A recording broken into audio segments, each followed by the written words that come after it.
Good morning students. अपन fluid mechanics में rheology पढ़ रहे थे। लास्ट क्लास में क्या पढ़ा था वो एक बार आपको थोड़ा सा रिवाइज करवा देता हूँ।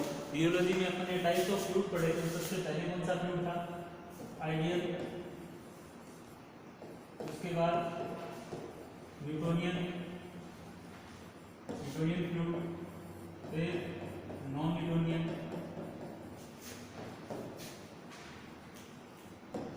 ये नॉन न्यूटोनियन में हमने दो टाइप के पढ़े थे, एक था स्यूडोप्लास्टिक और एक था डाइलेक्ट्रिक। ठीक है, इतने टाइप के फ्लूइड अपन ने पढ़ लिए थे। इसके बाद एक आपका आइडियल रिंग प्लास्टिक,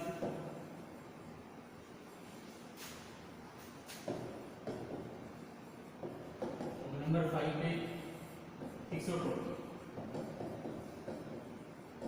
ठीक है, ये दोनों बचे। तो आज अपने को ये दोनों टाइप के फ्लूइड अपन पढ़ेंगे और उसके बाद विस्कोसिटी के कुछ दो तीन अच्छे न्यूमेरिकल करेंगे, है ना। तो अपन स्टार्ट करते हैं आइडियल रिंगम प्लास्टिक। तो हेडिंग डालते हैं आइडियल रिंगम प्लास्टिक। तो देखो ये अपने किस टाइप का फ्लूइड है। जैसे आपने देखा होगा कई बार कुछ फ्लूइड ऐसे होते हैं जिनको फ्लो करने के लिए अपने को थोड़ा सा या स्टार्ट में थोड़ा मिनिमम कुछ ना कुछ शियर स्ट्रेस की जरूरत रहती है ना, या कुछ मिनिमम स्ट्रेस रिक्वायर्ड रहता है उसको फ्लो को स्टार्ट करने के लिए। तो ऐसे टाइप का जो फ्लूइड है उसको अपन क्या बोलते हैं? आइडियल रिंगम प्लास्टिक। या इसकी डेफिनेशन की बात करूँ, fluid which required certain minimum shear stress to start of flow and once flow is started it behave like Newtonian flow. मतलब एक बार अगर फ्लो स्टार्ट हो गया तो किसकी तरह बिहेव करने लगेगा? वो न्यूटोनियन फ्लूइड की तरह। लेकिन उसको स्टार्ट करने के लिए, फ्लो को स्टार्ट करने के लिए एक मिनिमम शियर स्ट्रेस की जरूरत रहेगी। उस मिनिमम शियर स्ट्रेस अगर आप अप्लाई करोगे उसके बाद ही वो फ्लो क्या होगा? स्टार्ट होगा। तो अगर इक्वेशन की बात करूं आइडियल रिंगम प्लास्टिक के लिए, तो tau equals to mu D theta upon dt की power n plus tau naught. तो बच्चों ये टो नॉट है ना, ये क्या है? आपका मिनिमम शियर स्ट्रेस है। वो मिनिमम अगर ये शियर स्ट्रेस आप इतना उसको दोगे तभी आप क्या होगा? फ्लो का स्टार्ट होगा। और इस केस में n की वैल्यू कितनी रहती है आपके लिए? 1 और b की वैल्यू कितनी हो जाएगी? Tau naught. क्योंकि जो नॉर्मल इक्वेशन थी आपकी वो क्या थी? Tau equals to mu D theta by dt की पावर n प्लस ये इक्वेशन थी। तो इस इक्वेशन में b की वैल्यू कितनी है आपके पास? टो नॉट और n की वैल्यू 1 होगी। तो इस इक्वेशन, ये इक्वेशन किसकी है? आइडियल रिंगम प्लास्टिक की। ठीक है, तो अब देखो अगर अपन ग्राफ बनाने की कोशिश करें, किस किस बीच के बीच में ग्राफ बनाएं? अगर म्यू और डी थीटा बाई dt के बीच में ग्राफ बनाएं, म्यू और डी थीटा dt के बीच में, तो क्या आएगी? सीधी कांस्टेंट लाइन आएगी, देख सकते हो आप। और अगर टो और डी थीटा एक अपन ग्राफ बनाए अगर शियर स्ट्रेस और डी थीटा बाई dt के बीच में, तो आप देख सकते हो कि अब यहाँ पे कोई ना कोई आपने इक्वेशन पढ़ी होगी स्ट्रेट लाइन की, y equals to mx plus c। तो आप अगर ये इक्वेशन देख पा रहे हो, ये वाली इक्वेशन सेम ऐसी equation y equal to mx plus c, इसका मतलब उसमें कुछ एक थोड़ा सा यहाँ जो पार्ट होगा, ये क्या पार्ट होता था? यहाँ पे c होता था, लेकिन अपने यहाँ पे क्या है? टो नॉट है। तो ये वैल्यू किसके बराबर हो जाएगी? टो नॉट की। और ये जो equation y equal to mx है वो किसकी इक्वेशन है? स्ट्रेट लाइन की इक्वेशन है। तो बस ये स्ट्रेट लाइन की ऐसी इक्वेशन बनती है। ये आपका किसका ग्राफ हो जाएगा? आइडियल रिंगम प्लास्टिक फ्लूइड का। ठीक है, तो अगर इससे एग्जांपल की बात करें अपन आइडियल रिंगम प्लास्टिक के, तो आपने देखा होगा, टूथपेस्ट देखा होगा, जब अपन टूथपेस्ट निकालते हैं उस जो उसकी ट्यूब रहती है टूथपेस्ट वाली, तो उसमें से अपन पेस्ट निकालेंगे तो आपको स्टार्ट में एक मिनिमम शियर स्ट्रेस देना होगा। एक बार आप उसे दबा देते हो, उसे दबा दिया उसके बाद उसमें फ्लो होना स्टार्ट हो जाता है ना। तो टूथपेस्ट इसका एग्जांपल है आइडियल रिंगम प्लास्टिक फ्लूइड का। तो टूथपेस्ट हो सकता है, मड हो सकता है, स्लज वगैरह है, ये किसके सारे एग्जांपल है? या सीवेज की बात करूं, या मड की बात करूं, या जेम की बात करूं, है ना। ये सारे किसके एग्जांपल है आपके लिए? आइडियल रिंगम प्लास्टिक के एग्जांपल है ना। तो समझ में आ गया होगा आपको आइडियल रिंगम प्लास्टिक। अब नेक्स्ट पढ़ते हैं अपन थिक्सोट्रोपिक।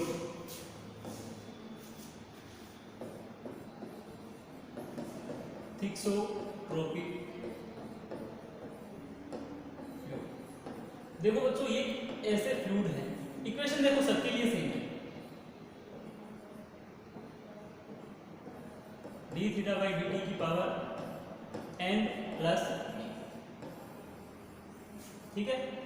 इस केस में आपको पता होगा b does not equal to 0 और n की वैल्यू हो सकता है ग्रेटर देन 1 हो सकता है लेस देन 1। तो इसमें दो टाइप के फ्लूइड हो सकते हैं, एक होता है थिक्सोट्रोपिक ग्रेड 1, एक होता है थिक्सोट्रोपिक ग्रेड 2। तो थिक्सोट्रोपिक फर्स्ट को तो ग्रेड फर्स्ट को तो अपन थिक्सोट्रोपिक फ्लूइड बोलते हैं और थिक्सोट्रोपिक सेकंड या ग्रेड सेकंड है उसको अपन क्या बोलते हैं, रियोपेक्टिक बोलते हैं, ठीक है। तो अपन बात करते हैं, पहले अपन ले लेते हैं थिक्सोट्रोपिक ग्रेड फर्स्ट। अब एक थोड़ा सा आपको और बता देता हूँ, ये जो फ्लूइड होते हैं ये टाइम डिपेंडेंट विस्कोसिटी होती है ना, कि टाइम के साथ इनकी विस्कोसिटी चेंज होती है। जैसे कुछ फ्लूइड ऐसे होते हैं जो अगर टाइम इंक्रीज होगा जैसे जैसे उनकी विस्कोसिटी डिक्रीज होती जाती है, और कुछ फ्लूइड ऐसे होते हैं जिनकी टाइम जैसे जैसे बढ़ेगा वैसे वैसे विस्कोसिटी डिक्रीज होती जाती है ना। जैसे एग्जांपल आपको बताऊं, जैसे अगर आप पेंट की बात करते हो तो पेंट अगर थोड़ी देर पड़ा रहेगा, आप रख दोगे पेंट को तो उसकी जो विस्कोसिटी है डिक्रीज हो जाएगी। और जैसे अगर आप मैं जिप्सम की बात करूं, अगर जिप्सम आप थोड़ी देर उसके अंदर क्ले के अंदर जिप्सम में क्ले है और वाटर का कंटेंट अगर आप छोड़ दोगे, थोड़ी देर बाद आप जाके देखो उसकी विस्कोसिटी बढ़ जाएगी, वो एकदम गाढ़ा हो जाएगा, है ना। तो इस केस में अपन बोल सकते हैं कि ये ऐसे टाइप की फ्लूइड है जिनकी विस्कोसिटी है वो टाइम डिपेंडेंट है ना। तो अपन फर्स्ट एग्जांपल लेते हैं इसका, थिक्सोट्रोपिक फर्स्ट या ग्रेड फर्स्ट।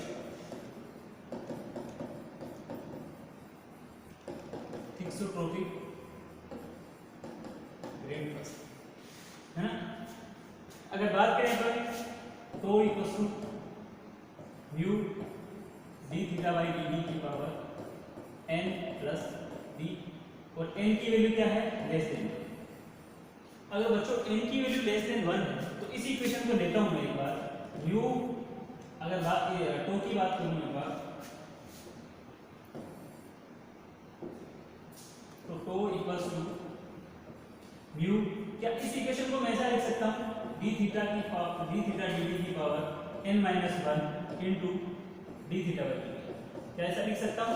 क्योंकि जब इन दोनों को साथ में लिखूंगा, इसकी पावर n माइनस 1 इसकी पावर 1, तो माइनस 1 1 कैंसिल आउट हो गया, केवल पावर n बची, इसको ऐसा लिख सकता हूं प्लस में। तो बच्चों ये जो टर्म है ये मैंने आपको पहले वाले सीडो प्लास्टिक और डायरेक्ट रेट दोनों में भी बताया, एक बार आपको फिर बता रहा हूं, आप अच्छे से समझ जाइए कि ग्राफ बनाते कैसे हैं, ठीक है। तो टो इक्वल्स टू ये जो टर्म है इसको मैं लिख रहा हूं mu upper n d theta by dt plus, ठीक है। तो अगर आप म्यू अपर n की वैल्यू देखोगे तो कितनी आएगी, mu upper n equals to mu into d theta upon dt की पावर n माइनस 1। अब बच्चों इसको समझने की कोशिश करना, जब n की वैल्यू लेस देन 1 है, अगर n की वैल्यू लेस देन 1 है तो लेस देन 1 में से अगर माइनस 1 आएगा तो टर्म किसकी आएगी, नेगेटिव। तो टर्म किसकी आएगी, नेगेटिव आएगी। म्यू ये d थीटा बाई dt है, मैं वैल्यू नहीं लिख रहा हूं कितना होगा, लेकिन इसकी जो भी होगी वैल्यू क्या आएगी, माइनस में आएगी, है ना। क्योंकि एक से कम है उसमें से अपन माइनस 1 करेंगे तो वैल्यू माइनस में आएगी। अगर ये माइनस में है तो अगर इसको मैं नीचे की तरफ लेके जाऊं तो म्यू के डिवाइड में चला जाएगा, ये वाली टर्म म्यू के डिवाइड में चली जाएगी। तो जैसे ही मैं म्यू अपेरेंट की वैल्यू इंक्रीज होगी तब जब d theta by dt decrease होगी, है ना, क्योंकि इन दोनों का रिलेशन क्या हो जाएगा, इनवर्सली प्रोपोर्शनल हो जाएंगे। अगर ये बढ़ेगा तो ये घटेगा, और अगर ये घटाओगे तो ये बढ़ेगा, है ना। इसका मतलब जब आप इसका ग्राफ बनाने की कोशिश करोगे, जब इसका आप ग्राफ बनाओगे तो ग्राफ आपको पता चलेगा कैसा बनेगा, mu apparent d theta by dt। ये ग्राफ काफी बार क्लियर होता ही नहीं है, हम समझ ही नहीं पाते हैं। तो आपको केवल ये समझना है कि n लेस देन 1 है ना। तो यहाँ पे लेस देन 1 में से कोई चीज उसमें से अपन माइनस 1 करेंगे तो माइनस का टर्म आएगा और माइनस का टर्म आएगा। तो अगर ये एक चीज आप इंक्रीज करोगे दूसरी डिक्रीज होगी तो इनके बीच में ग्राफ उस कैसा बनेगा, ऐसा बनेगा। समझ में आया आपको ये? तो ऐसा ग्राफ बनेगा। अब अपन बात करें अगर कि टो को d थीटा बाई dt में कैसा ग्राफ बनेगा, टो को d थीटा बाई dt में, तो tau equals to mu d theta by dt। यहाँ पे म्यू क्या है, म्यू अपेरेंट ले लेता हूं मैं, प्लस, ठीक है।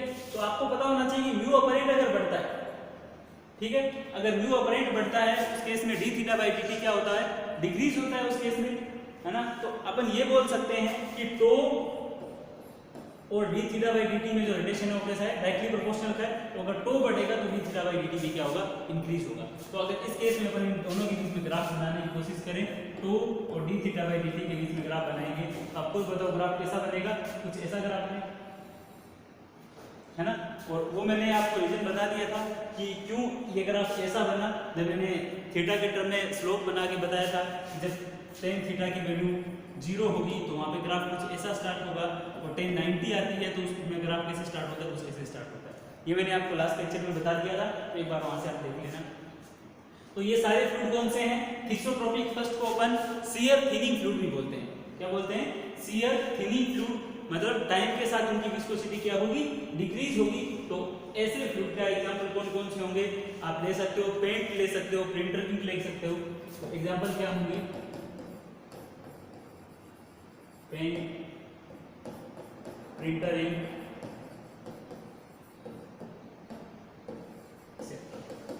ठीक है। तो ये एग्जांपल सारे किसके हैं, थिक्सोट्रोपिक फर्स्ट के एग्जांपल है, ठीक है। समझ में आ गया वो आपके। तो अब अपन नेक्स्ट पढ़ते हैं thixotropic second. Thixotropic grade second बोल सकते हैं, या बोल सकते हैं इसको रियोपेक्टिक, है ना। इसको क्या बोल सकते हैं, रियोपेक्टिक।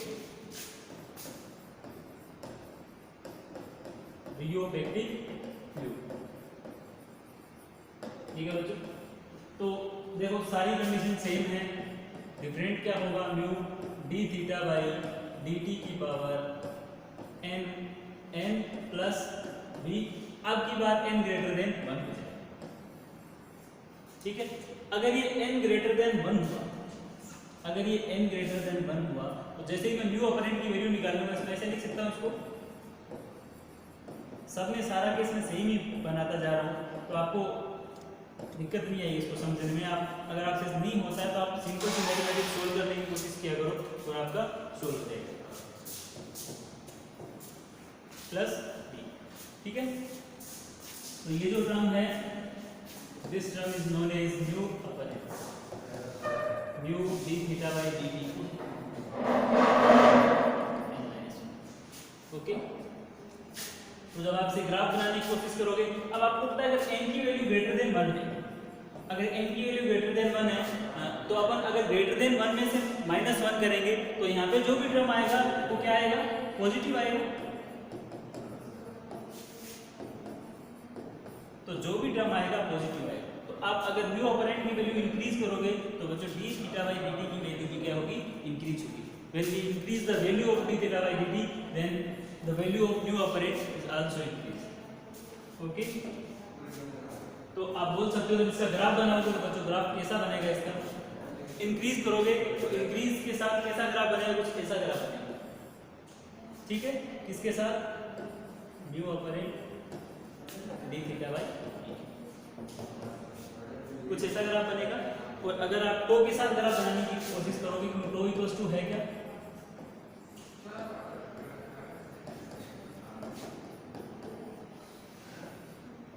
इसके साथ अगर ग्राफ बनाओगे तो ग्राफ कैसा बनेगा, इसका आप देख सकते हो, कुछ ऐसा ग्राफ, ठीक है। तो ये टो और D theta by D T, तो आपको समझ में आ गया होगा कि ग्रेड सेकंड का कैसे। अब ये जो फ्लूइड है वो क्या है, शियर थिकिंग फ्लूइड है। इसका मतलब जैसे जैसे टाइम इंक्रीज होगा, विस्कोसिटी क्या होगी, इंक्रीज होगी। पर अगर विस्कोसिटी इंक्रीज होगी तो ऐसे में अपन एग्जांपल लिख सकते हैं। एग्जांपल क्या होगा, gypsum and bentonite solution. These are the example of thixotropic grade second fluid and rheopectic fluid, etc. तो ये आपका कंप्लीट क्या है, रियोलॉजी है। आपको पता चल गया होगा कि अपन ने डिफरेंट टाइप के फ्लूइड अपन ने पढ़े। तो आपसे अगर पूछे कोई कि what is rheology, then you simply say it is the branch of fluid mechanics, it is the branch of fluid in which we study about different type of fluid and different type of fluid like ideal fluid, Newtonian fluid, non Newtonian fluid, ideoginum plastic fluid, thixotropic fluid, these are all type of okay. तो अब मैं जो आपने different type के fluid पढ़े, आपने उस fluid के बारे में उसकी इक्वेशन क्या है, उसके बाद इक्वेशन के बाद उसका ग्राफ क्या है, उसके एग्जांपल क्या है, अपन ने सब कुछ पढ़ा है। तो मैं सबको कंपाइल करके बताऊंगा आपको। अगर एक ही ग्राफ बनाना पड़े आपको कंप्लीट, आपको अगर एक ही ग्राफ बनाना पड़े तो अपन कैसे करेंगे उसका, तो और D theta by D T के बीच में अगर ग्राफ बनाना पड़े तो उसका ग्राफ कैसे बनाओगे वो आपको देखना। तो अगर बात करें न्यूटोनियन फ्लूइड की, ये ग्राफ किसका है, न्यूटोनियन, ठीक है। ये इसके सेंटर से स्टार्ट होगा,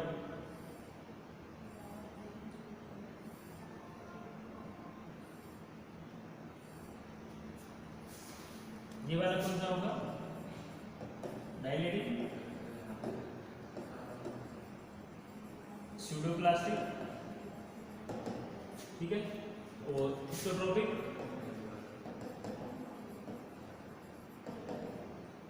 और ये आपका आइडियोगिनम प्लास्टिक। तो जो मैंने आपको ग्राफ बनाए थे वो सारे आप एक ही डायग्राम में बना सकते हो, ठीक है। तो ये जो कंप्लीट ग्राफ होगा, कंप्लीट ग्राफ कुछ ऐसा बनेगा, ठीक है। तो ये कंप्लीट आपका ये जो रियोलॉजी है वो इतना ही है।